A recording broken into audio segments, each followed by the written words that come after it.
2, 3. Welcome back to Propel After School Art. We're going to continue with our lesson plan on sculpture. Today, we're working with sculpture. We don't have clay. We don't have a lot, but that doesn't mean we can't make sculpture at home. Today, we're going to use sculpture using aluminum foil. Just simple aluminum foil you find in your kitchen. You don't need a lot. Your mom doesn't have to worry that you're going to use all the aluminum foil. We're using about this size sheet. You can see it's not very big. We also need a pencil just because my fingers may not be small enough, and a pair of scissors. First thing we're going to do is take our aluminum foil and our scissors, and we're going to cut. Make a couple of cuts right here, here,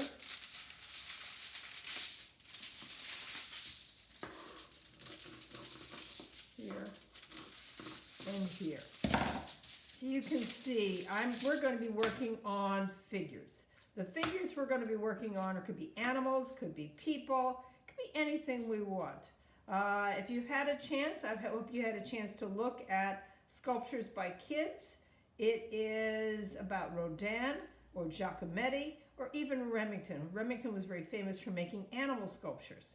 So again, we're going to take our simple aluminum and we're going to ball the first part from the cut into a head. And then we have our arms, and then we have our body. And you can see it doesn't take long, but what you have to do is squeeze it really, really hard. Now sometimes you don't have enough. And that's okay. You can get another piece of sculpture, another piece of aluminum to add to your sculpture. You can see I'm going to use this piece right here because my arm right here isn't very long. And I'm going to twist it. Make it really, in order to make it strong, I have to twist it very, very tight.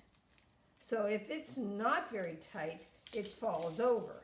But when it's very tight, the legs will stand and the body will stand.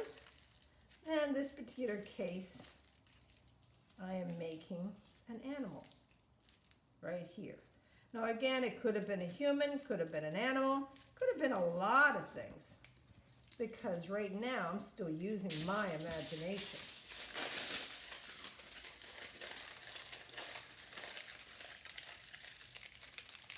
You can see I'm strengthening the neck so it'll stand more.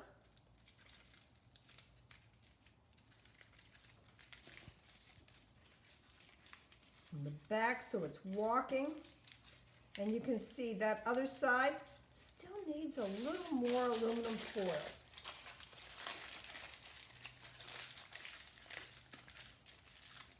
Again, twist it so it gets really, see how sturdy it got by just twisting it?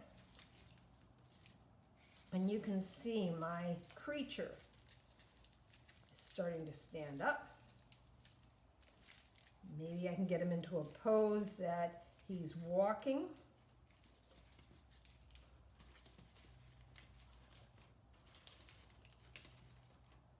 And of course, I may need just a little bit more to give him more of a head. And maybe I'll give him some ears, pinch some ears here before I even start wrapping it around.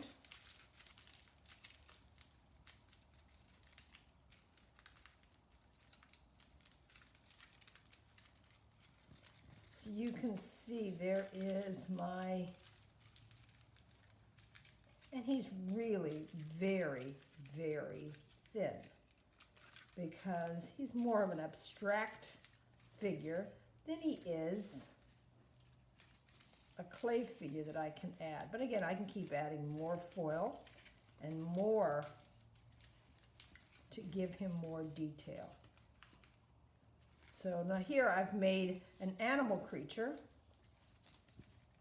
You can see he still needs to be tightened. When they start to fall down, it's generally you have to tighten them up. But here I've made a gentleman that, he can sit down.